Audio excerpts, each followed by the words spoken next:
Once upon a time, in a quiet little town wrapped in soft morning mist, there lived a boy named Pete.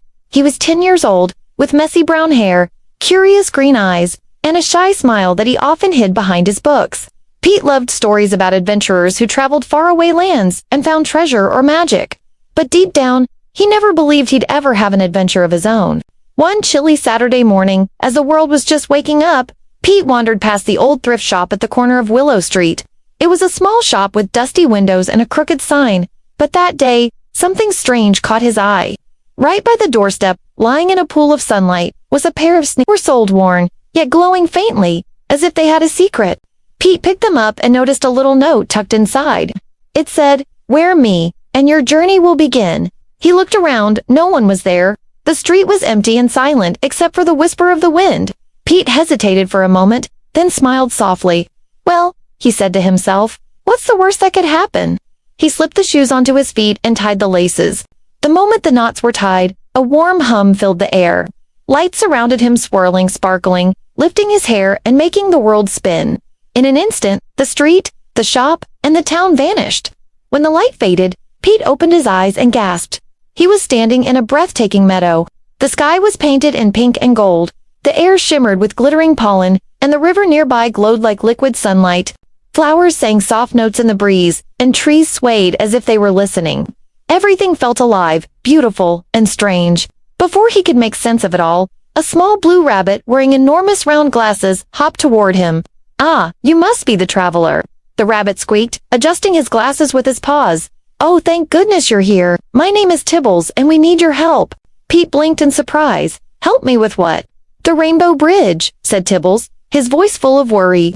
"It connects our worlds together, but it's fading. If it disappears, none of the villages will ever be able to visit each other again." Pete didn't know what to say. He wasn't a hero, or even very brave, but something inside him stirred a little spark of courage. "All right," he said, "show me the way." And so, the boy with the enchanted shoes began his journey with a talking rabbit by his side. As they traveled through the meadow, they met two more companions. The first was Luna, a graceful fox whose long, white-tipped tail could make flowers bloom wherever it brushed the ground. The second was Miro, a tiny yellow bird who sang songs that gave everyone courage. Together, the four of them laughed, explored, and shared stories as they made their way toward the Rainbow Bridge. But their path wasn't easy. They soon reached the edge of the dark woods, a place of endless shadows where the light couldn't reach. The trees were tall and twisted, whispering secrets and voices that made the heart shiver. Luna's glowing tail dimmed and Miro's songs faltered. Even brave little Tibbles trembled. Pete felt his heart thump nervously. He wanted to turn back, but then he remembered something his mother had once told him. Bravery isn't the absence of fear, Pete. It's what you do even when you're scared. He took a deep breath and stepped into the darkness. Instantly, his shoes began to glow softly at first, then brighter, until their golden light pushed the shadows away. The others followed him, step by step, guided by the warm glow from his feet. Together, they crossed the forest safely. When they finally came out the other side, they saw the Rainbow Bridge.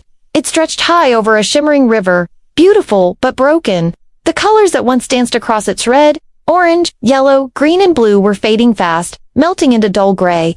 "Oh no," Tibbles whispered, his ears drooping. "We're too late." But Pete shook his head. "No, we're not too late." He ran forward until he was standing right at the edge of the cracked bridge. His shoes glowed again, this time brighter than ever before. And in that moment, Pete realized something: the shoes weren't magical on their own. They had only been reflecting his courage, his kindness, and the friendship he had found along the way. He turned to his friends and shouted, "Everyone hold hands, or paws, or wings. Let's do this together." Luna wrapped her soft tail around them. Miro perched on Pete's shoulder, and Tibbles took Pete's hand. They stood together, hearts beating as one. A golden light spread from Pete's shoes, flowing through all of them, rising like a wave. The cracked bridge began to shimmer, the colors returning: red, orange, yellow, green, blue, violet, until it blazed once more with breathtaking beauty. They had done it together. As the light settled, the Rainbow Bridge stood whole and shining, stronger than ever before. The air was filled with the sound of laughter and the scent of new flowers blooming. Tibbles smiled through tears. "You saved us, Pete." Pete smiled back. "No," he said softly. "We saved each other." Just then, the shoes began to sparkle again, gently this time. Pete felt his body grow lighter, the world beginning to fade around him. I guess it's time for me to go home, he said sadly. Will we ever see you again? Asked Luna. Miro fluttered close and chirped. You'll always see us in every rainbow, in every song, and in every act of kindness. Pete's eyes shone. Goodbye, my friends, he whispered as the golden light carried him away. When the glow faded, Pete was back on Willow Street, standing in front of the old thrift shop. Everything was just as it had been. The shoes looked ordinary, no sparkles, no magic, just sneakers. But as he slipped them off, he noticed something new. Inside, the note had changed.